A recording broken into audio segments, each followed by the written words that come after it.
La mañana apenas empezaba y el aire traía el olor a pan recién hecho de la panadería de la esquina, mezclado con un toque de café tostado que alguien dejaba escapar por una ventana.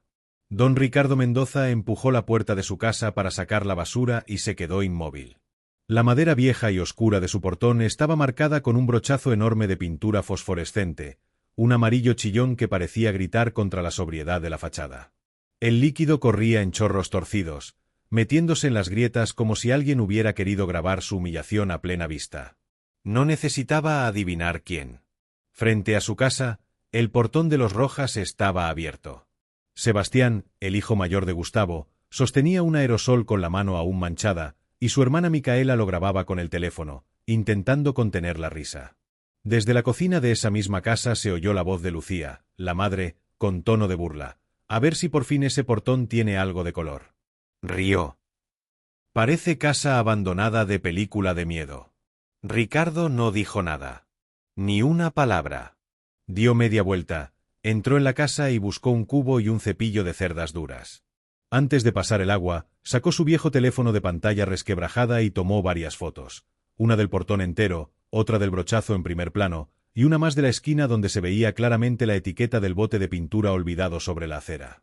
Se agachó para enfocar la marca y el código de color. Luego caminó hasta el comedor, apuntó al reloj de pared y capturó la hora exacta, 6:42 de la mañana. Todo meticulosamente documentado, como pruebas que algún día servirían. ¿Quiere que le ayude, don? Preguntó Marta, la joven que barría 2 casas más abajo, con un gesto sincero. No, hija, gracias, respondió él con una leve sonrisa. El portón es mío, el trabajo también. Se arrodilló y comenzó a frotar. Cada trazo del cepillo era lento, preciso, como si acariciara la madera en vez de castigarla. El agua se volvió amarilla y bajó por la acera en hilos finos que brillaban bajo el sol recién nacido. Desde el otro lado de la calle, Sebastián gritó: «Oiga, don. Si quiere le traigo más pintura, le sobra a mi mamá». Las risas rebotaron en las paredes, y aunque eran como sal en una herida, a Ricardo le afilaron la mirada. Terminó de enjuagar, pasó el trapo, dejó el portón entreabierto para que secara y entró en la casa sin volverse. Su sala, modesta pero ordenada, lo recibió con la familiaridad de siempre. Un sillón de cuero agrietado, una mesa de centro de madera con una vieja marca de vaso y, sobre la repisa, un mapa enmarcado del barrio. Ese mapa estaba cubierto de líneas dibujadas a mano, flechas y anotaciones mínimas. Ricardo pasó el dedo por una de las líneas, la futura Avenida Central. El trazado pasaba muy cerca de varias propiedades, y directamente frente a la casa de Gustavo Rojas. Abrió el cajón del aparador y sacó un sobremanila. Dentro, como en un archivo militar, descansaban cartas del ayuntamiento, notificaciones de obras y una copia reciente de su escritura, sellada y firmada por el registro de propiedad. Todo estaba intacto, todo a su nombre. Guardó silencio unos segundos, evaluando mentalmente la importancia de cada documento. El timbre sonó de golpe. Al abrir, Gustavo estaba allí, en camiseta sin mangas y con una taza de café en la mano. «Vecino, no se lo tome a mal, son cosas de chicos».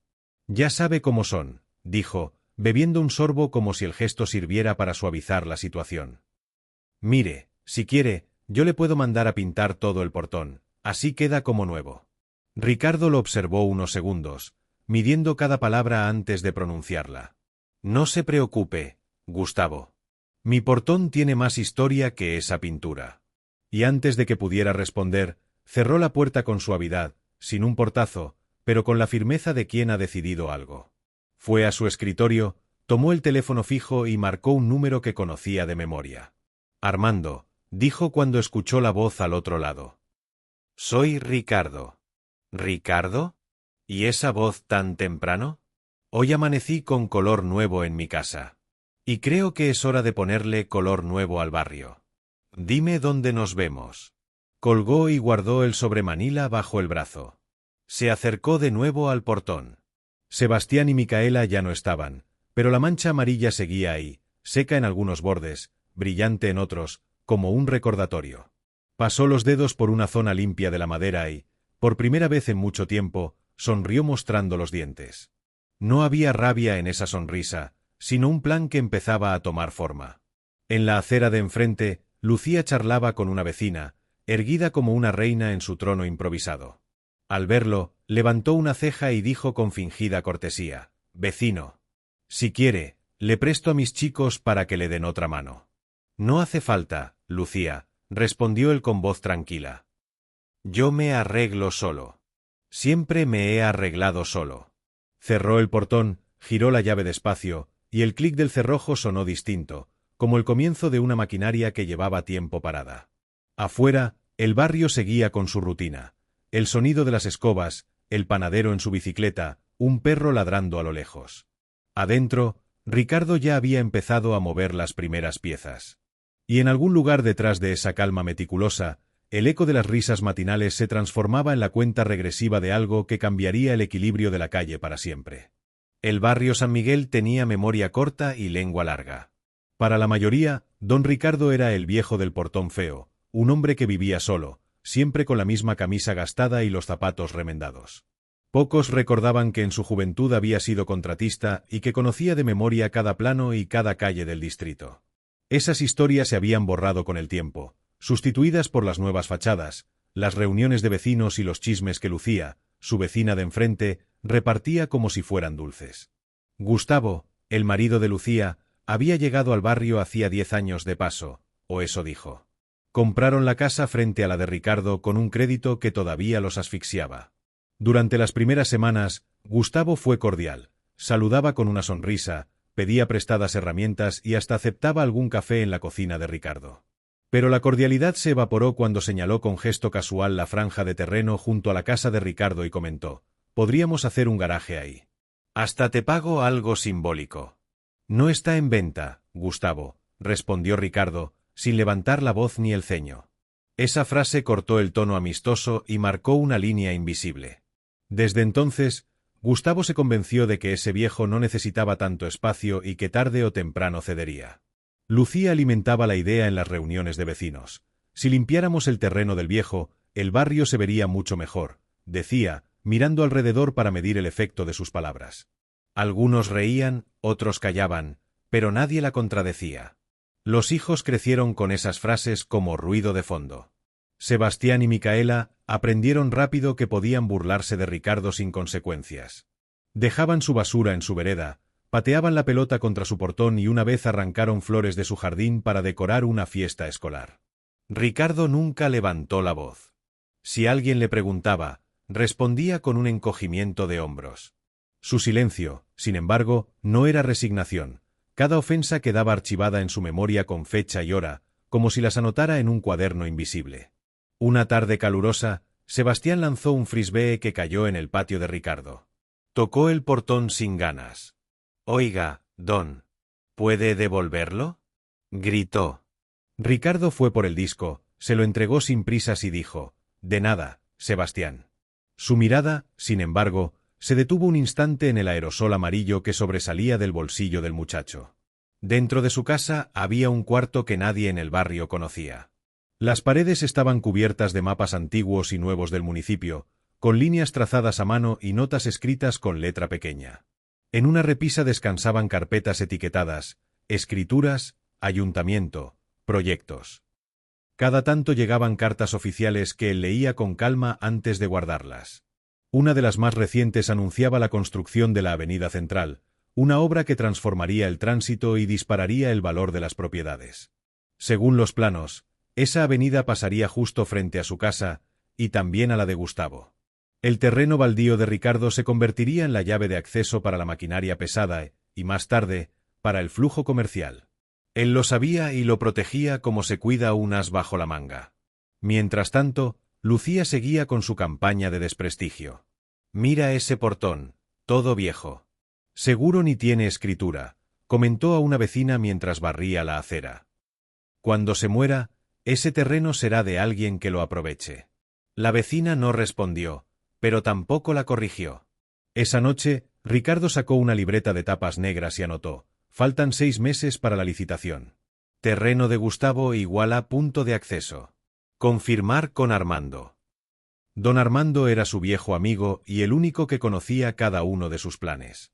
Se habían conocido en la universidad. Armando estudiaba Derecho y Ricardo Ingeniería. Con el tiempo, uno se convirtió en abogado municipal y el otro en contratista.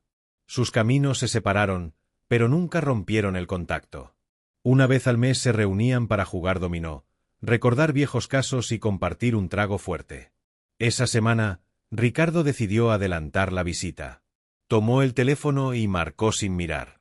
«Armando, necesito que revises unos planos», dijo. «¿Problemas de construcción?», preguntó la voz al otro lado. «Problemas de convivencia y de calles», respondió Ricardo con un tono seco. Colgó y se sirvió un café.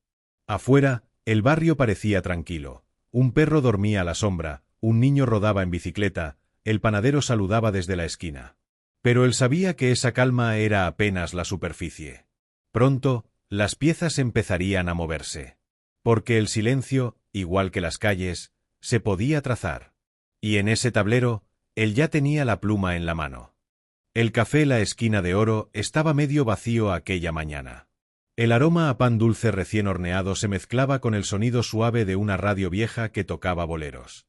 Don Ricardo entró con paso pausado, llevando bajo el brazo un sobremanila que parecía más pesado de lo que era. Saludó con un leve movimiento de cabeza a la dueña, que lo conocía desde hacía años, y se dirigió a la mesa junto a la ventana, donde don Armando ya lo esperaba. Armando, de 81 años, llevaba un traje claro perfectamente planchado y tenía un bastón de madera oscura apoyado contra la silla.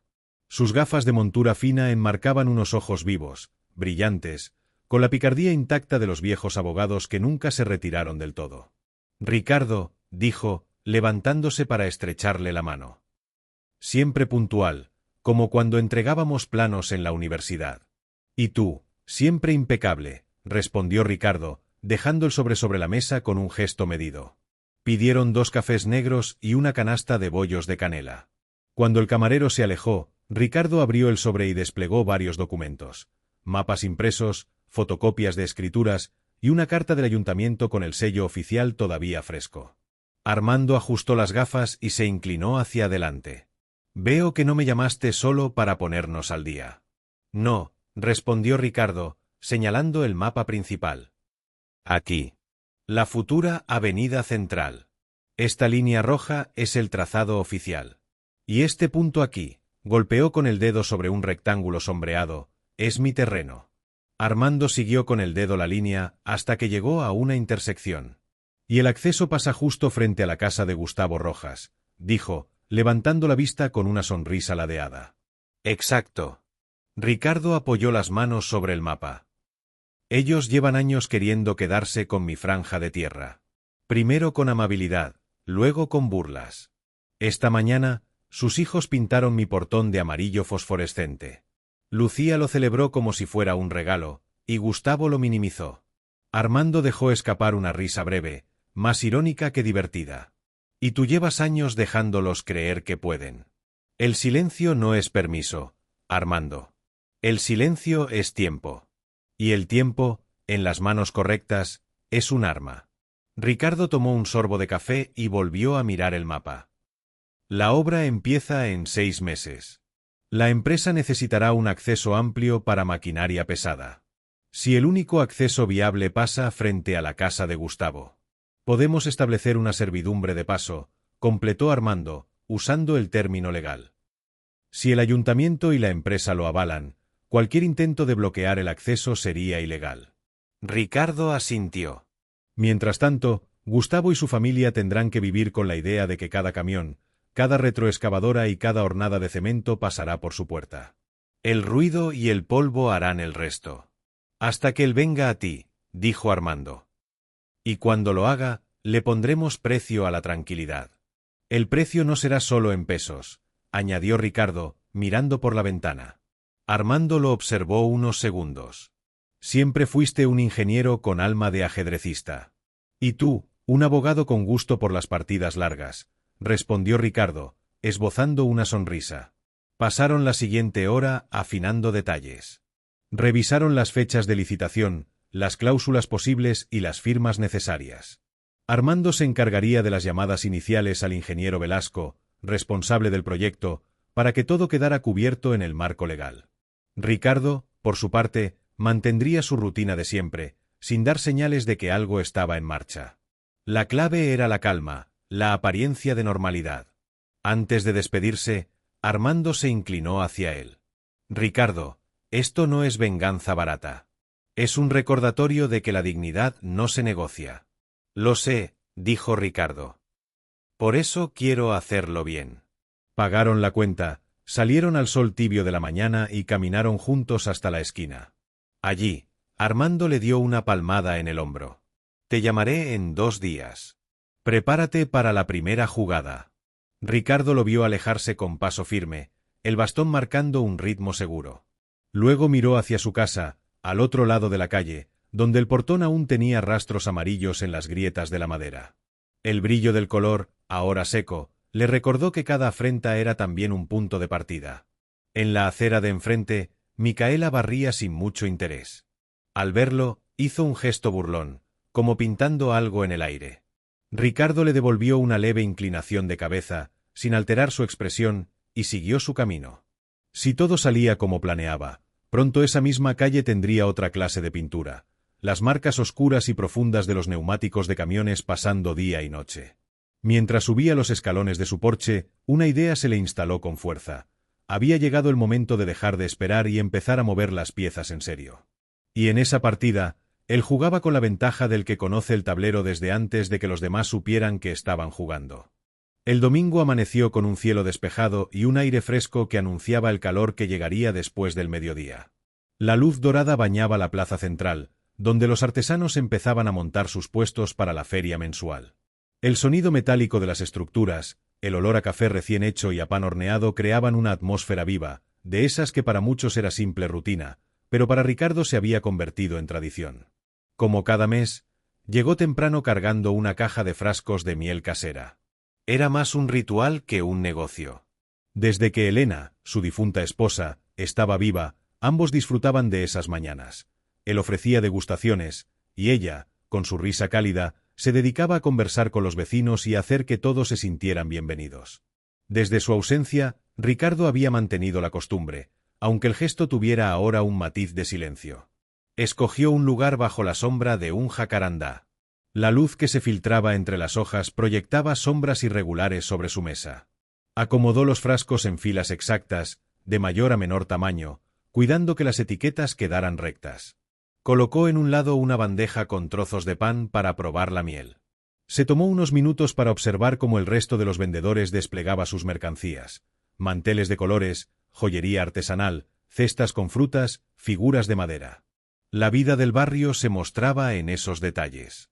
Para media mañana, la plaza estaba abarrotada. Niños corrían detrás de una pelota, parejas jóvenes paseaban con café en mano, turistas curioseaban entre los puestos. Entre la multitud apareció Lucía. Vestía un llamativo vestido rojo y gafas de sol grandes, de esas que parecían querer ocultar más de lo que mostraban. Caminaba con un aire de suficiencia, como si todo aquello estuviera allí para recibirla. «¡Papá!», exclamó, acercándose con una sonrisa que no tocaba sus ojos. «¿Todavía vendiendo miel? Pensé que ya te habrías jubilado de esto». Ricardo sostuvo la mirada y respondió con calma. «Es una costumbre, Lucía. Y la gente la espera». Ella giró la cabeza hacia una amiga que la acompañaba y, en un tono lo bastante alto para que lo escucharan varios vecinos, comentó: «Te dije que mi papá es un romántico. Guarda todas esas cosas viejas, como si el tiempo no pasara». Luego, mirándolo directamente: «¿Y la casa? ¿Has pensado en ponerla a nuestro nombre? Podríamos remodelarla, darle un aire moderno». Ricardo, sin apartar la vista de los frascos, respondió: «La casa está bien como está. Y tiene dueño». Lucía soltó una carcajada corta, con filo. «Dueño, un viejo de 78 años que apenas sube las escaleras». «Vamos, papá, no seas terco». Varias personas se giraron hacia ellos. Algunos fingieron no escuchar, pero otros observaron con interés disfrazado de casualidad. Ricardo, sin alzar la voz, dijo: «Lucía, no es lugar ni momento». «¿Lugar ni momento para qué? ¿Para decir lo que todos piensan?», insistió ella, cruzándose de brazos. «Esa casa algún día será nuestra.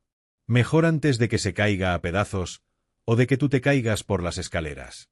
Las palabras quedaron suspendidas en el aire, como un golpe que todos fingieron no ver. Fue entonces cuando apareció Sebastián, con una sonrisa torcida y un tarro de pintura en la mano, probablemente comprado en uno de los puestos. Don Ricardo, dijo con fingida cortesía. Le traje un regalito para su portón, para que no se vea tan triste.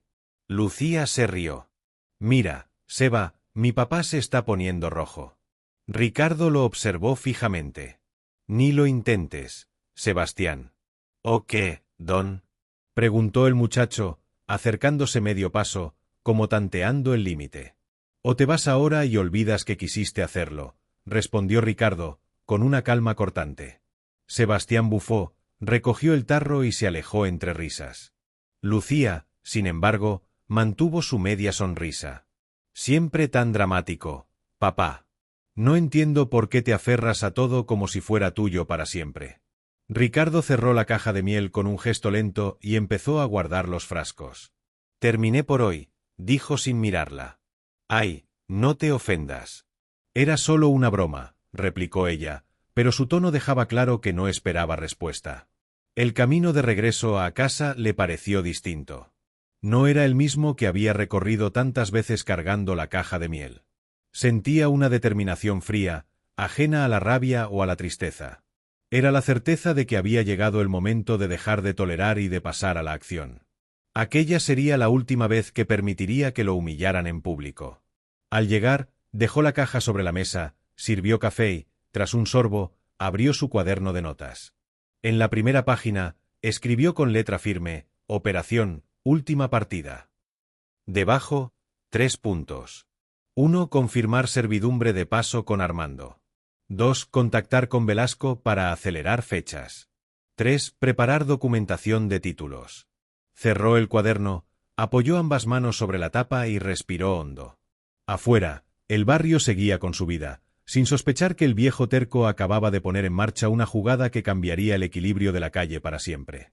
El lunes, Ricardo se levantó antes del amanecer. El café recién hecho llenaba la cocina con su aroma fuerte, y sobre la mesa estaba abierto el cuaderno en el que la noche anterior había escrito Operación, última partida. Releyó los 3 puntos con calma, deteniéndose en el primero, como si quisiera saborear la idea antes de ejecutarla. Tomó el teléfono fijo y marcó un número que conocía de memoria. Armando, ¿estás despierto? Preguntó en cuanto escuchó la voz al otro lado. Para ti, siempre, respondió el viejo amigo, todavía con la voz ronca del sueño. ¿Qué pasó? Ricardo resumió en pocas frases el incidente en la feria y la decisión que había tomado. No hubo interrupciones. Armando escuchaba como quien afila un cuchillo. Cuando terminó, su amigo dijo, la servidumbre de paso está en regla. La firmamos en 2003, ¿recuerdas? Sigue vigente.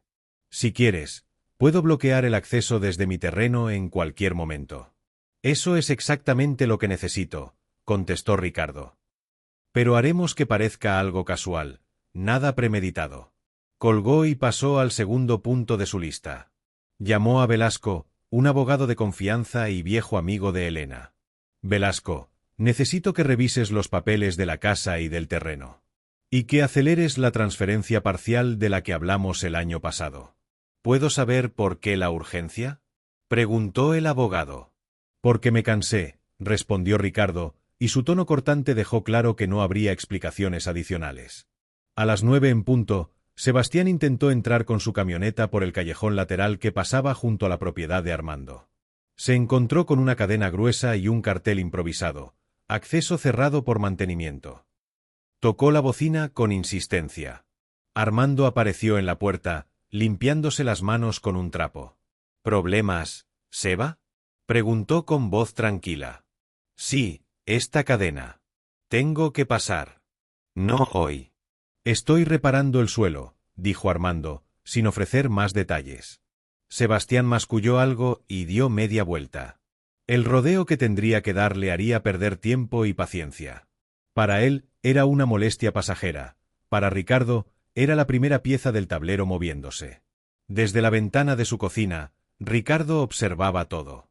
No sonreía, pero sus ojos tenían un brillo distinto, ese que precedía a un movimiento bien calculado. Tomó el cuaderno y anotó, efecto inicial, frustración de Sebastián, incomodidad de Gustavo. A media mañana, Lucía apareció sin previo aviso. Traía una expresión ensayada, más suave que la del día anterior. «Papá, ¿podemos hablar?», preguntó, entrando como si la casa fuera también suya. Se sentaron en la sala. Ella comenzó con frases medidas, preguntando por su salud, comentando que había encontrado un decorador para cuando decidas modernizar la casa. Ricardo la escuchó sin interrumpir. Cuando ella hizo una pausa, dijo: «Lucía, la casa no necesita modernizarse. Y no voy a ponerla a nombre de nadie mientras viva». Ella suspiró. «Papá, es que no entiendes».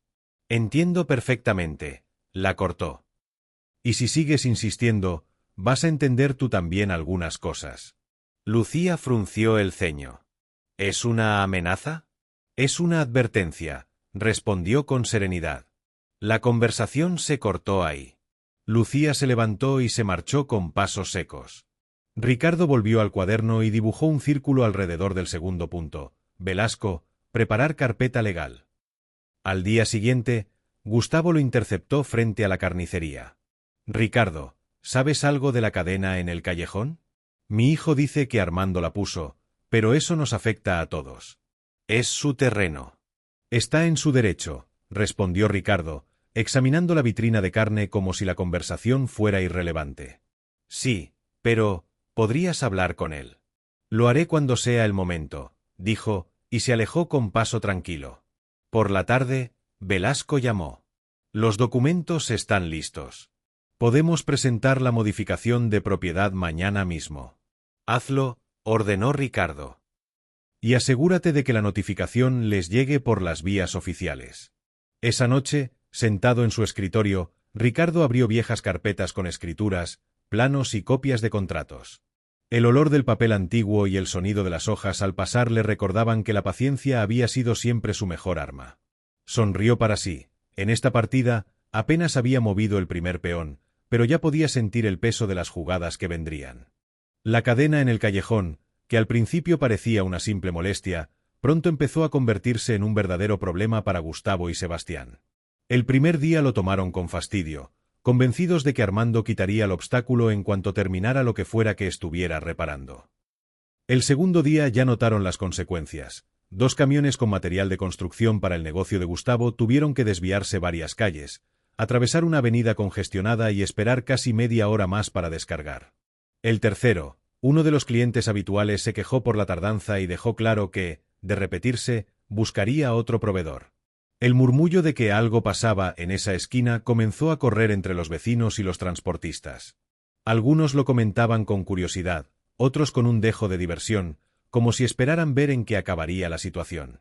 Ricardo, desde la ventana de su cocina, no perdía detalle. Observaba el ir y venir de vehículos, la incomodidad en los gestos, los intercambios breves y tensos entre padre e hijo al final de la jornada. Tomaba nota mental de todo, como si fueran movimientos en una partida de ajedrez que llevaba años planeando. En la mañana del cuarto día, Sebastián apareció en su porche, visiblemente molesto. «Don Ricardo, con respeto», dijo, aunque el tono dejaba ver que la cortesía era más formalidad que sentimiento, «¿podría hablar con Armando para que quite esa cadena? Nos está arruinando las entregas». Ricardo levantó la vista desde su mecedora, con la taza de café aún caliente entre las manos. «Sebastián, el terreno es de Armando, y me dijo que necesita repararlo». «Pero ya pasaron 3 días», replicó el muchacho, con un gesto de frustración. «Las reparaciones llevan su tiempo», contestó Ricardo, y dio un sorbo al café antes de volver la vista al periódico que descansaba sobre sus rodillas. Sebastián apretó los puños, tragó saliva y se dio media vuelta. Sus pasos pesados resonaron en el porche de Gustavo un minuto después, acompañados de un portazo. Ricardo dejó la taza sobre la mesa lateral y, con una calma casi ceremonial, se levantó para entrar a la sala. Abrió su cuaderno y escribió: «Presión logística, efecto en flujo de trabajo de Gustavo y Sebastián confirmado». Por la tarde, Armando vino a visitarlo. Traía una sonrisa discreta y un tono satisfecho. «Ya empiezan a desesperarse. Gustavo vino hoy y casi me ruega que quite la cadena». «Perfecto», respondió Ricardo, mientras le servía un café. Aguanta una semana más. ¿No es demasiado? Preguntó Armando, aunque su sonrisa delataba que la pregunta era retórica. No, dijo Ricardo, con la seguridad de quien mide el tiempo como un recurso valioso. Justo lo necesario para que la incomodidad se convierta en un problema real. Los días siguientes, las quejas aumentaron. Lucía empezó a notar que su tienda de decoración, que dependía en parte de envíos rápidos desde un proveedor, también sufría retrasos. Uno de sus mejores clientes, un conocido de Ricardo, canceló un pedido grande. Cuando Lucía lo llamó para preguntar la razón, él respondió sin rodeos: «Es que Ricardo me pidió que esperara. Dice que pronto habrá cambios y no quiero meterme en líos». Lucía colgó con una mezcla de desconcierto y enojo. Hasta ese momento, siempre había pensado que su padre evitaba involucrarse en sus asuntos. Aquella llamada le hizo entender que, si lo deseaba, podía influir más de lo que imaginaba. En la siguiente reunión familiar, la tensión se volvió visible. Gustavo estaba de mal humor, Sebastián apenas participaba en la conversación y Lucía hablaba con frases cortas, sin la habitual seguridad.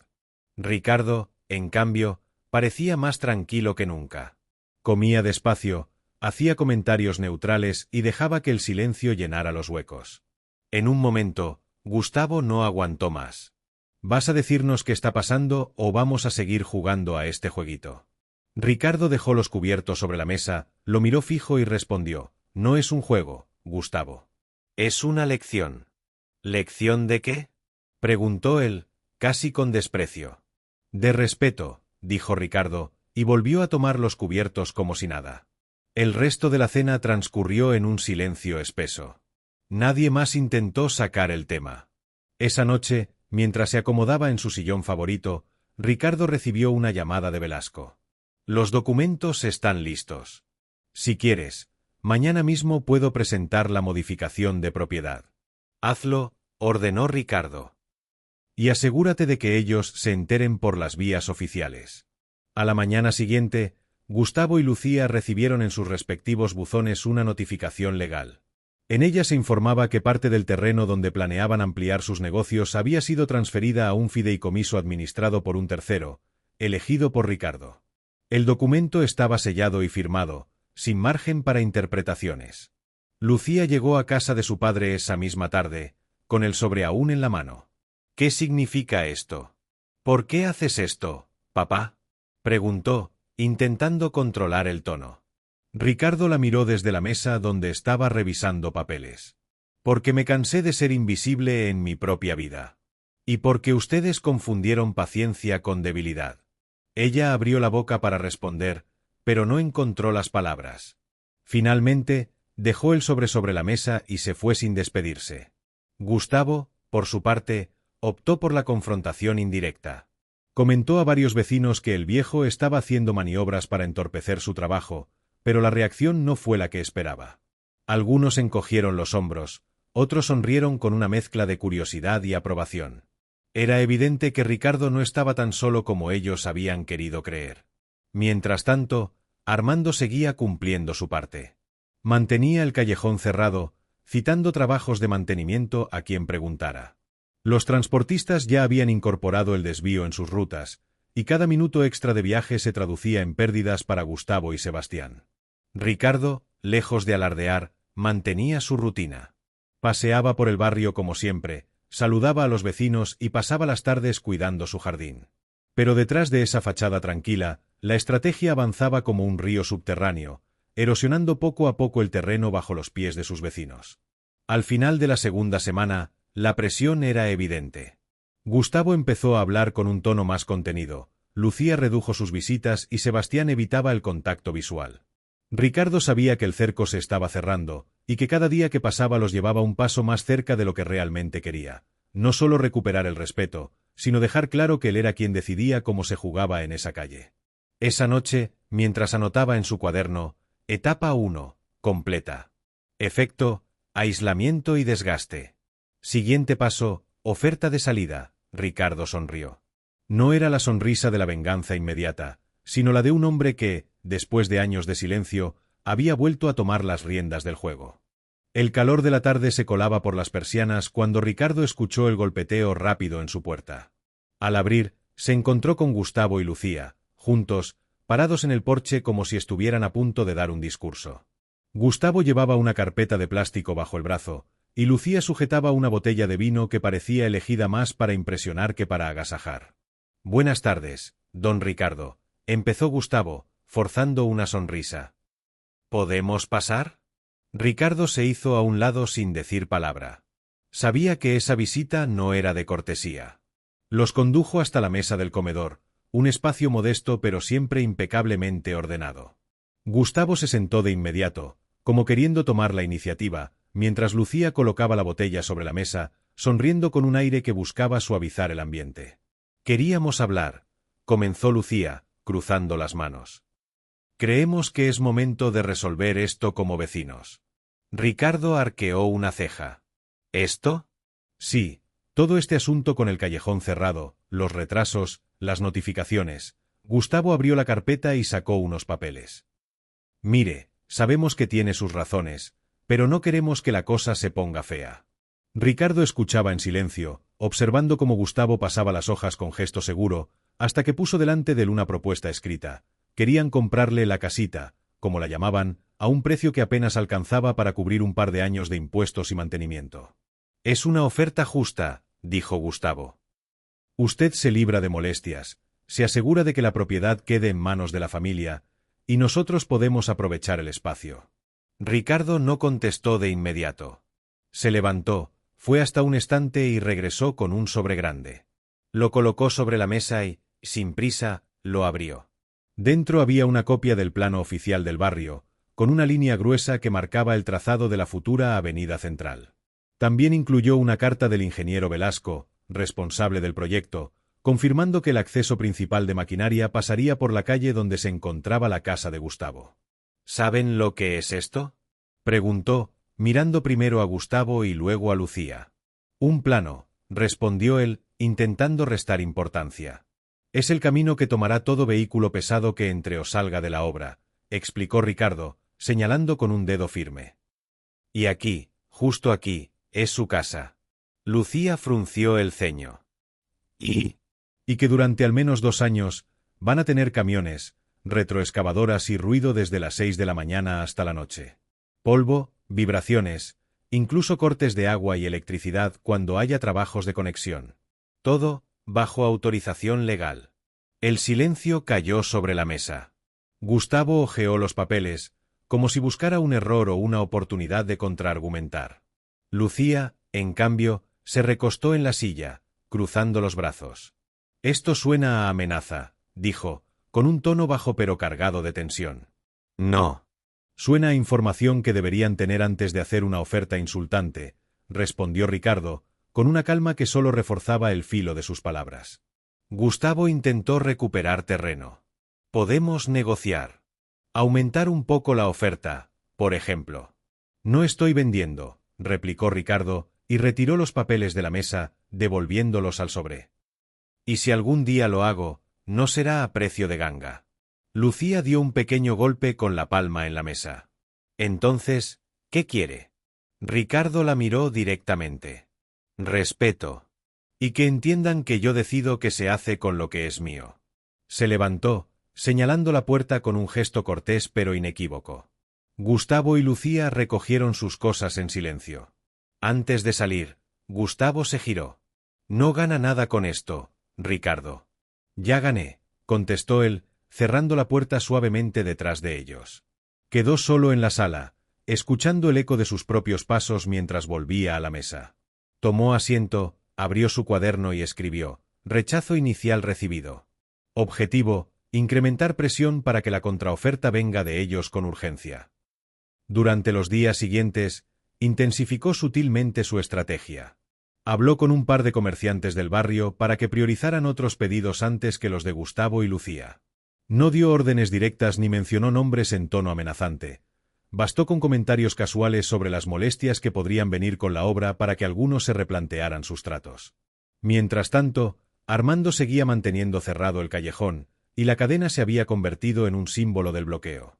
Los transportistas ya evitaban pasar por allí incluso cuando podían, temiendo cambios repentinos en las rutas. La incomodidad se filtraba en cada conversación de la familia Rojas, como un ruido de fondo imposible de ignorar. Lucía empezó a mostrarse más nerviosa en la tienda. Un día, al ver entrar a Ricardo, dejó de hablar con una clienta y lo siguió con la mirada hasta que salió. Sebastián, por su parte, evitaba encontrarse con el de frente, desviándose por otras calles. Gustavo, sin embargo, mantenía la fachada. Saludaba con un gesto seco cuando lo cruzaba, como si aún quisiera proyectar una imagen de control. Pero Ricardo veía las señales. Las entregas menos frecuentes, los camiones más vacíos, la cara de cansancio al final del día. Una semana después de la reunión en la casa, recibió una llamada inesperada de Velasco. «Me han contactado para preguntar si hay alguna forma de desviar el acceso de maquinaria», dijo el ingeniero. «¿Adivina quién?» «No necesito adivinar», respondió Ricardo, esbozando una sonrisa. «Les dije que no es viable sin rehacer medio plan. Y que el coste sería considerable». «Perfecto», asintió Ricardo. «Que lo piensen bien». Esa noche, mientras regaba las plantas del jardín delantero, vio a Lucía en la acera de enfrente, hablando con una vecina. Cuando sus miradas se cruzaron, ella no apartó la vista, pero tampoco sonrió. En su gesto había una mezcla de frustración y algo más difícil de definir. Tal vez la primera chispa de aceptación de que esta vez no tendría el control. Ricardo volvió a su cuaderno. Tachó la nota anterior y escribió: «Presión efectiva. Próximo paso, esperar a que ellos pidan sentarse de nuevo. Esta vez, con condiciones mías». Luego cerró el cuaderno, se recostó en la mecedora y dejó que la noche del barrio se llenara de grillos y murmullos lejanos. Sabía que la partida estaba entrando en su fase más interesante. Aquella en la que el rival empieza a mover piezas no para ganar, sino para evitar perder. Y él, paciente como siempre, estaba listo para dejar que la inquietud hiciera su trabajo. Lucía no durmió bien esa noche. Dio vueltas en la cama, repasando en su mente la conversación con Ricardo y las semanas de tensión. Al amanecer, decidió actuar. Vestida con su mejor conjunto de reunión importante, se dirigió al centro del municipio, donde un viejo conocido trabajaba en la oficina de desarrollo urbano. En el trayecto, ensayó mentalmente su discurso, que el nuevo acceso planeado para la obra sería un desastre para la calle, que afectaría la seguridad y el valor de las propiedades, que había otras opciones más razonables. La estrategia era clara: usar su red de contactos para encontrar una puerta trasera y cambiar los planos a su favor. En la oficina, la recibió Ernesto, un funcionario que había compartido clases con ella en la secundaria. Después de un breve intercambio de cortesías y recuerdos, Lucía le expuso su caso, adornando la historia con detalles que pintaban a Ricardo como un anciano obstinado que se negaba a colaborar con el progreso del barrio. «Mira, Ernesto», dijo, bajando la voz, «si pudiéramos ajustar el trazado un poco, solo unos metros, evitaríamos que la maquinaria pase frente a nuestra casa». Ernesto se frotó la barbilla. «Lucía, no es tan sencillo. Los planos ya pasaron por la comisión técnica.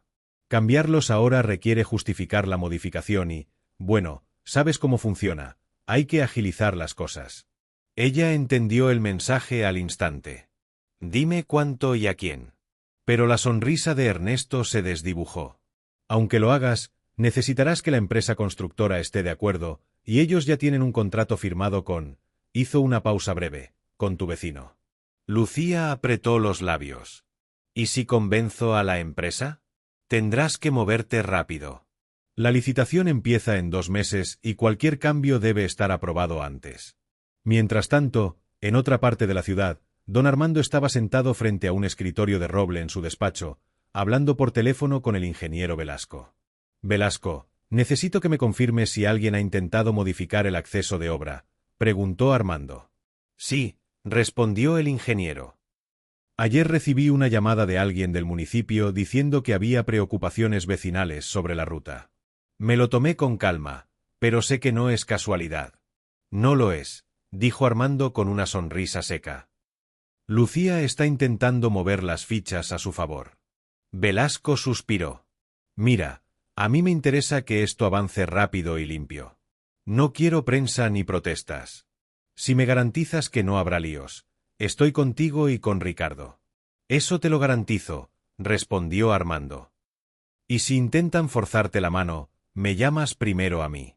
Esa tarde, Ricardo recibió la visita de Armando. La reina se ha movido, dijo, entrando sin preámbulos. Lucía está intentando cambiar el trazado. Ricardo, que estaba repasando unas facturas, levantó la vista y asintió con calma. Me lo esperaba. ¿Cómo reaccionó Velasco? Le dejé claro que el proyecto depende de tu terreno y que cualquier cambio no solo es caro, sino lento. Está de tu lado. Ricardo sonrió apenas. Bien. Ahora es momento de sacar la jugada pública. ¿Pública? Preguntó Armando, arqueando una ceja. Sí. Vamos a presentar un escrito al ayuntamiento solicitando la confirmación oficial del trazado. Y que lo registren en acta. Así cualquier intento de cambio queda expuesto. Al día siguiente, Ricardo y Armando se presentaron en la oficina de atención ciudadana. Llevaban un expediente impecablemente armado, copias de contratos, planos firmados y un escrito dirigido a la Comisión de Obras solicitando ratificación del acceso principal para garantizar la seguridad y eficiencia del proyecto. La funcionaria que los atendió hojeó los documentos, consciente de que todo estaba en regla. Tendremos que incluirlo en la agenda de la próxima reunión de la comisión, dijo. Será público y se invitará a la prensa local. Exactamente lo que Ricardo quería. El día de la reunión, la pequeña sala del ayuntamiento estaba más concurrida de lo habitual. Periodistas de la prensa barrial tomaban notas mientras un técnico proyectaba en la pared los planos del proyecto. Ricardo, sentado en la segunda fila junto a Armando, escuchaba en silencio mientras el ingeniero Velasco explicaba la necesidad de mantener el trazado original por motivos técnicos y de coste. Cuando uno de los concejales preguntó si había habido solicitudes de modificación, Velasco respondió con tono neutro. Sí, pero carecen de sustento técnico y económico. Además, la ruta actual cuenta con la aprobación y la colaboración del propietario del acceso, don Ricardo Mendoza. Un murmullo recorrió la sala. Lucía, sentada en la última fila, sintió las miradas. No dijo nada, pero su ceño fruncido hablaba por ella. Al final de la sesión, un periodista local se acercó a Ricardo. Don Ricardo, ¿podemos citarlo? ¿Algún comentario sobre la importancia del proyecto? Claro, respondió él. El progreso es bueno cuando se hace con respeto a los acuerdos y a la comunidad. El artículo salió al día siguiente, con una foto de Ricardo estrechando la mano de Velasco. El titular decía, vecino clave garantiza acceso para la obra de la Avenida Central. Cuando Lucía lo leyó, supo que había perdido esa batalla. Su intento de maniobra no solo había fracasado, sino que había reforzado la posición pública de Ricardo como un actor central en el proyecto. Y lo peor para ella era que ahora cualquier nuevo movimiento sería visto como un obstáculo al progreso del barrio.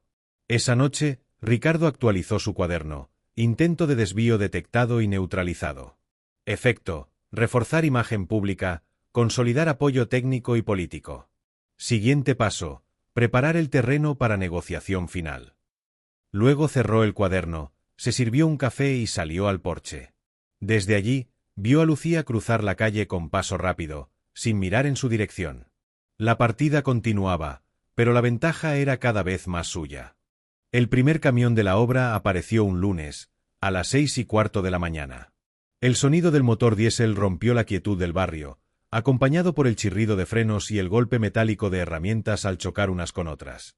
Ricardo estaba en su cocina, tomando café, cuando escuchó el rugido.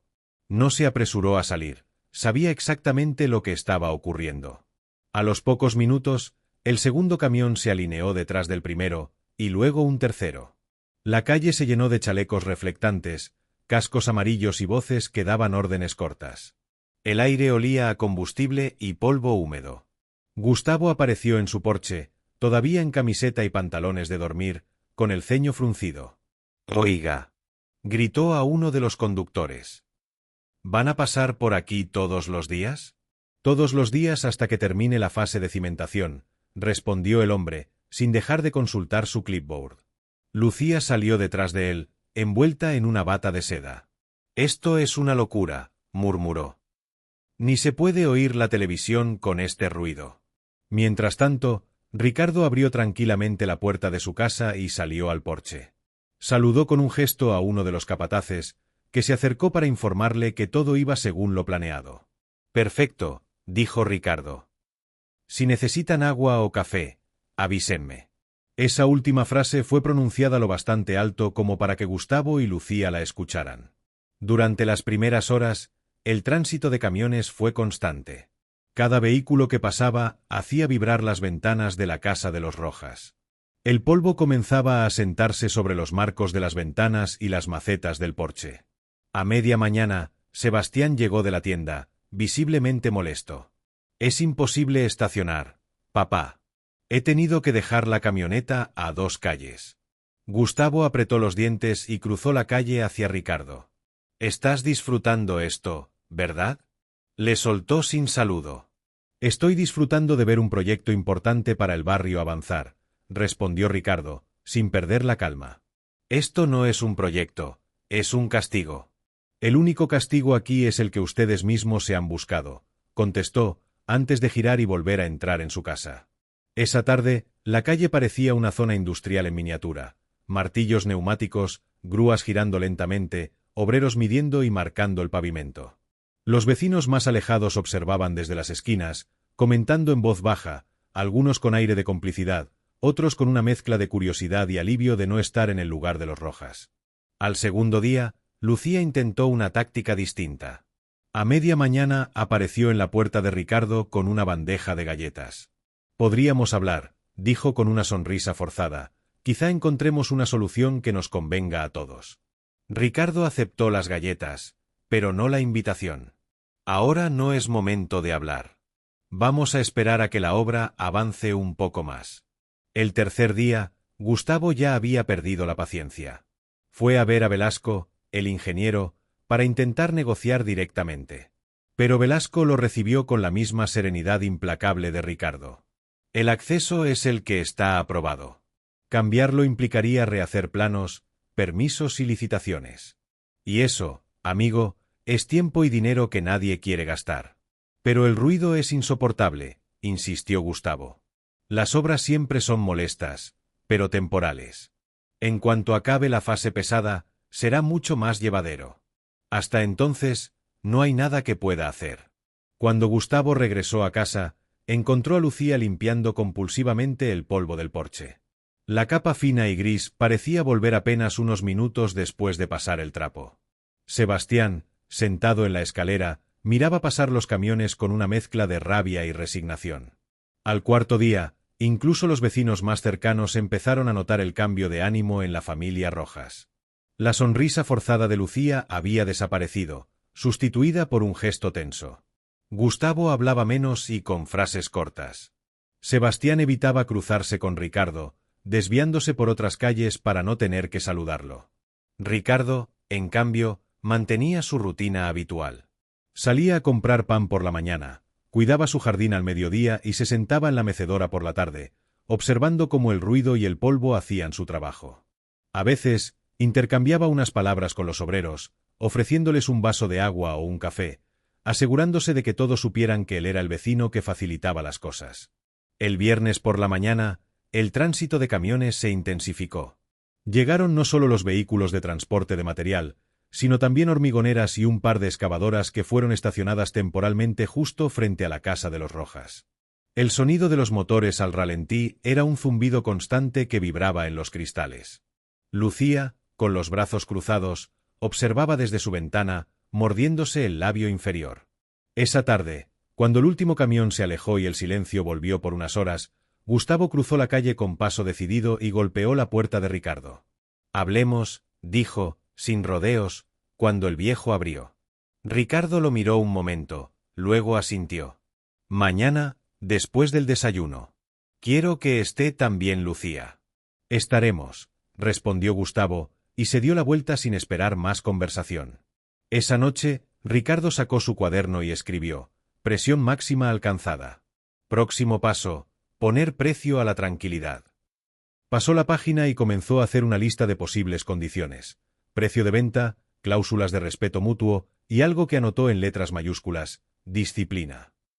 Cerró la libreta con una satisfacción silenciosa, se sirvió una copa de vino y se sentó en la mecedora del porche. Desde allí, observó la calle tranquila, imaginando cómo se vería cuando, a la mañana siguiente, Gustavo y Lucía se sentaran frente a él, no como vecinos que se creían dueños del juego, sino como personas dispuestas a escuchar. Sabía que la fase del ruido había cumplido su cometido. Ahora era cuestión de negociar desde una posición de fuerza que él no pensaba ceder. A la mañana siguiente, Ricardo preparó café fuerte y cortó unas rebanadas de pan tostado. Colocó la mesa del comedor con una sobriedad calculada, 3 tazas, un plato con galletas y el cuaderno abierto frente a él. No era una reunión improvisada, era la cita que había estado preparando durante semanas, midiendo cada detalle para que el escenario estuviera listo. Incluso colocó las sillas de forma que la luz de la ventana cayera sobre el rostro de sus invitados, mientras el suyo quedara en sombra. Poco después de las 9, vio a Gustavo y Lucía cruzar la calle. Vestían de forma más formal que de costumbre, como si quisieran transmitir seriedad o autoridad. Gustavo llevaba una carpeta bajo el brazo, y Lucía sujetaba su bolso con ambas manos, en un gesto que revelaba tensión. El paso de ambos era más lento de lo habitual, como si se estuvieran preparando mentalmente para una conversación incómoda. «Pasen», dijo Ricardo al abrir la puerta. Los condujo hasta la mesa y esperó a que se sentaran. Sus movimientos eran pausados, sin prisa, como si quisiera recordarles que él controlaba el ritmo de esa reunión. Gustavo fue el primero en hablar. «Queremos resolver esto, Ricardo. El ruido, el polvo, es insoportable. Y no solo para nosotros, sino para los clientes y el negocio. Estamos perdiendo ventas, la gente se queja». Ricardo asintió despacio, sin quitarle la vista de encima. «Lo entiendo. Y por eso estamos aquí. Para ponerle precio al silencio». Lucía arqueó una ceja. «¿Precio?» «Sí», dijo él, con un tono medido. «Ustedes quieren que la obra no les afecte más. Yo puedo facilitar eso. Pero todo tiene un costo». Gustavo frunció el ceño. «¿De qué estamos hablando exactamente?» Ricardo tomó el cuaderno y pasó una página. Primero, la venta de su casa a precio justo, valor de mercado menos el coste estimado de insonorización que ustedes tendrían que pagar si se quedaran. Segundo, una cláusula de respeto mutuo, ni ustedes interfieren en mis asuntos, ni yo en los suyos. Tercero, una disculpa pública por lo ocurrido con mi portón y por los incidentes previos. Lucía soltó una risa breve y seca. ¿Una disculpa pública? ¿Para qué? Para dejar claro al barrio que esto se resuelve con respeto. No es negociable, dijo Ricardo, con un tono que cortó la réplica de raíz. La gente necesita ver que los problemas se pueden solucionar sin bajezas. Gustavo hojeó la carpeta que traía, buscando quizás algún contraargumento entre sus notas. Podemos hablar del precio, pero lo de la disculpa no es opcional, interrumpió Ricardo. Así como no lo fue para mí soportar durante años sus burlas y las de sus hijos. Tampoco lo fue ver mi portón manchado con pintura mientras ustedes se reían. Hubo un silencio pesado. Lucía miró por la ventana, evitando el contacto visual, mientras Gustavo tamborileaba con los dedos sobre la mesa. El ruido sordo de sus uñas contra la madera parecía marcar un compás nervioso. Finalmente, él habló. Si aceptamos, ¿qué garantiza que la obra dejará de afectarnos? Ricardo se inclinó hacia adelante. Yo controlo el acceso principal. Si ustedes venden y nos entendemos, el trazado puede ajustarse para que el paso de maquinaria se desvíe lo suficiente. Velasco ya está al tanto y dispuesto a colaborar. En una semana podrían notar la diferencia. Lucía volvió la mirada hacia él. ¿Y si no aceptamos? Entonces la obra seguirá tal como está planificada, y tendrán que acostumbrarse al ruido, al polvo y a las vibraciones durante al menos 2 años, contestó Ricardo, con voz serena pero firme. 2 años es mucho tiempo para vivir en guerra con la calle y con el descanso. Gustavo tragó saliva. Necesitamos tiempo para pensarlo. Tienen hasta el viernes, dijo Ricardo, cerrando el cuaderno. Después de esa fecha, la oferta caduca y cualquier solución pasará a ser más costosa para ustedes. Se levantó, dando por terminada la reunión.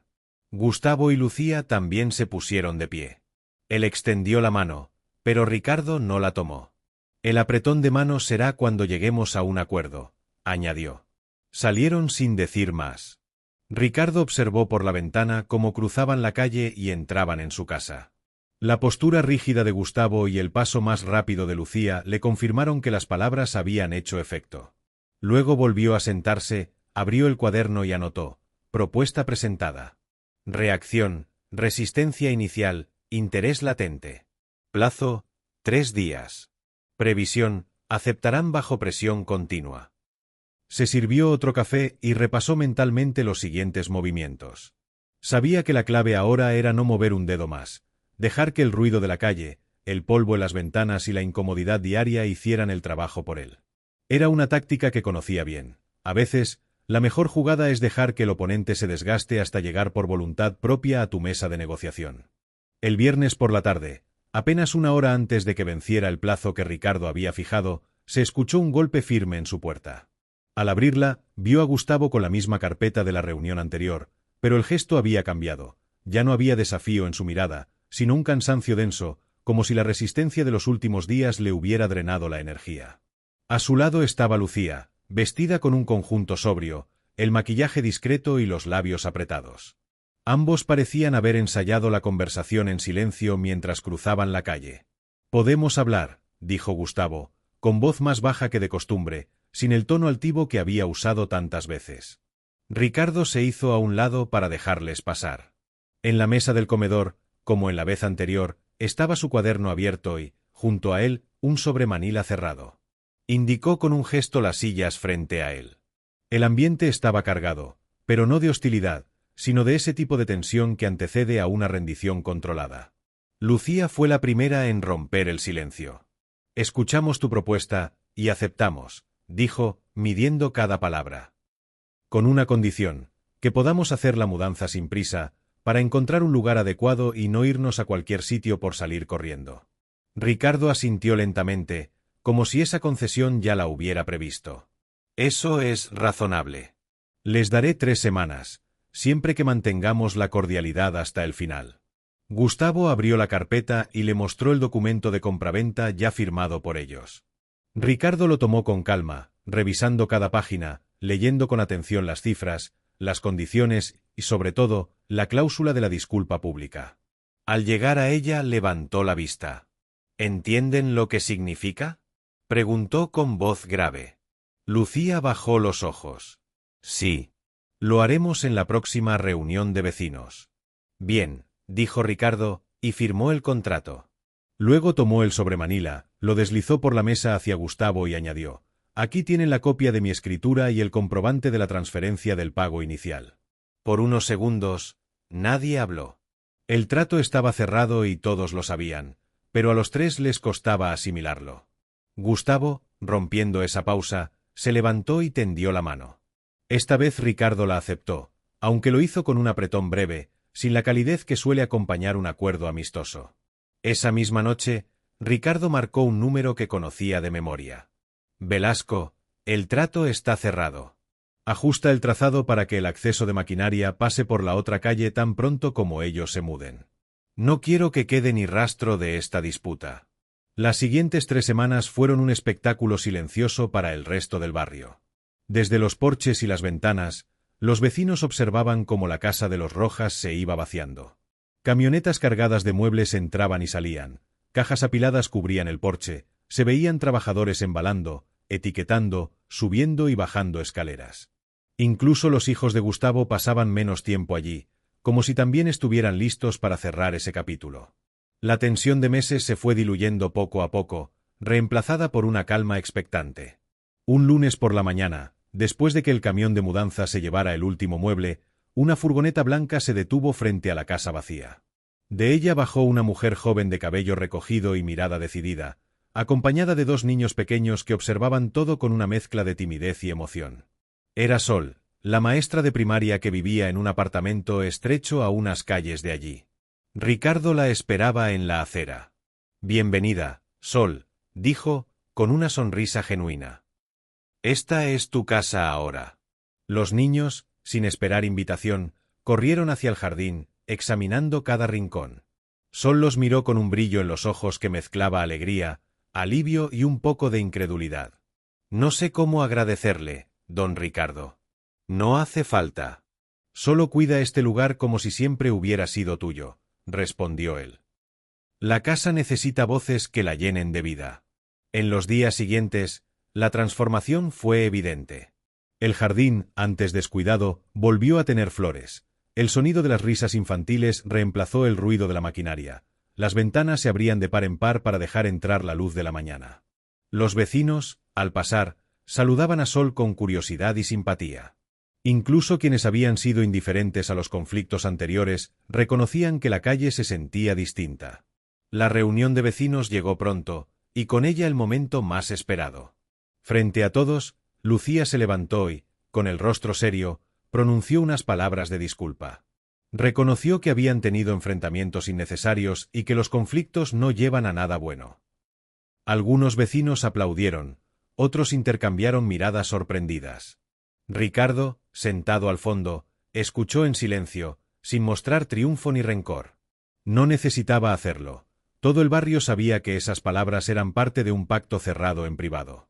Esa noche, Ricardo se sentó en su porche, como tantas otras veces, con una taza de café humeante entre las manos.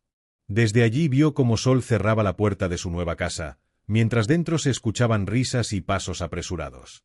Comprendió que su jugada no solo había sido un ajuste de cuentas personal, sino también una forma de reescribir el equilibrio de la calle. Había eliminado un foco constante de hostilidad y lo había reemplazado por un hogar que irradiaba vida y armonía. Abrió su cuaderno y escribió: objetivo cumplido. Respeto restablecido. La calle vuelve a respirar. Luego cerró el cuaderno, se recostó en su mecedora y dejó que la noche, tranquila por primera vez en meses, lo envolviera con el único sonido agradable que aceptaba, el de una calle en paz. La cena familiar fue un éxito inesperado, casi milagroso. Más de 20 personas se reunieron en la casa de Ricardo, primos que no se veían desde hacía años, tíos que traían consigo anécdotas polvorientas que parecían salir de un baúl olvidado, y nietos que corrían entre las mesas como pequeños torbellinos de energía. La casa, que en los últimos años había conocido demasiados silencios tensos, estaba ahora llena de risas, música y el aroma profundo de guisos caseros, pan recién horneado y vino abierto para la ocasión. Ricardo, sentado en la cabecera de la mesa, se permitía observarlo todo en silencio, como un anfitrión satisfecho que ha logrado lo que parecía imposible. Entre el tintinear de cubiertos y el murmullo de conversaciones cruzadas, había algo en el ambiente que le recordaba los tiempos en que Elena, su difunta esposa, aún estaba con ellos. La imaginó moviéndose entre los invitados, con su sonrisa fácil, ajustando un mantel, sirviendo más vino, cuidando que nadie se quedara sin postre. Ella habría estado feliz de ver la familia reunida de esa manera, como si los años de desencuentros jamás hubieran ocurrido. Cuando llegó el momento del brindis, Ricardo se levantó despacio, con la copa en la mano. El movimiento, pausado pero seguro, fue suficiente para que las conversaciones se apagaran. Su voz no era alta, pero tenía un peso que obligaba a escuchar. Quiero decir unas palabras, empezó, y el murmullo desapareció del todo. Esta casa ha visto muchas cosas: nacimientos, fiestas, discusiones y largos silencios. Hoy, verla llena otra vez me confirma que valió la pena aguantar, esperar y, sobre todo, no rendirme. Mientras hablaba, sus ojos buscaron, inevitablemente, a Lucía y Gustavo. Ellos lo miraban fijamente, con un gesto que oscilaba entre la incomodidad y la atención. Algunos pensaron que podían decidir mi destino, como si yo fuera un mueble viejo que se puede mover de un lado a otro. Continuó, sin subir el tono, pero haciendo que cada palabra se asentara como una piedra. Otros creyeron que ya no tenía fuerzas para defender lo que es mío. Pero aquí estoy. Y quiero que todos lo recuerden: la edad no te quita valor, si sabes quién eres. Hubo un silencio denso, tan espeso que se podía sentir en el aire. Algunos familiares bajaron la mirada, otros se removieron en sus sillas. Todos entendían, al menos en parte, a quiénes iban dirigidas esas palabras. Ricardo levantó la copa con un gesto medido. Brindo por la familia, la verdadera familia, la que respeta y cuida a sus mayores. El choque de copas resonó, pero la mirada entre Ricardo y sus hijos dijo más que cualquier brindis. No había rencor abierto en sus ojos, pero sí una advertencia clara: nunca más volver a subestimarlo. Después de la cena, cuando la mayoría ya se había ido y los ecos de las conversaciones se habían apagado, Gustavo se acercó a él. Llevaba las manos en los bolsillos, como un adolescente que busca las palabras correctas. «Papá, Gracias por no habernos dejado caer en nuestra propia soberbia, dijo con sinceridad que no intentó ocultar.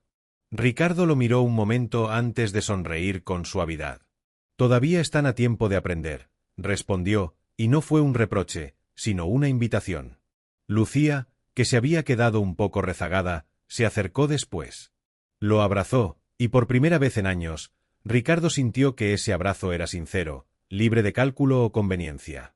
«Te queremos, papá», susurró ella, y por un instante él creyó en esas palabras sin reservas. Cuando cerró la puerta tras el último invitado, el silencio que volvió a llenar la casa no fue pesado, sino reparador. Fue un silencio distinto, sin hostilidad, como un descanso bien ganado. Se sirvió un último trago y se dejó caer en su sillón favorito, el que había resistido tantos años y tantas conversaciones difíciles. Desde allí, su mirada se dirigió al armario donde, bajo llave, reposaba la carpeta negra. Sabía que su contenido seguía ahí, intacto, y que abrirla sería como reabrir viejas heridas. No era el momento. Tal vez nunca lo sería. La victoria no estaba en exponerlo todo, sino en haber recuperado lo más importante, su lugar, su respeto y su voz. Miró hacia la ventana, donde las luces de la ciudad titilaban como si le guiñaran un ojo cómplice. Afuera, el mundo seguía, pero en su pequeño reino había paz.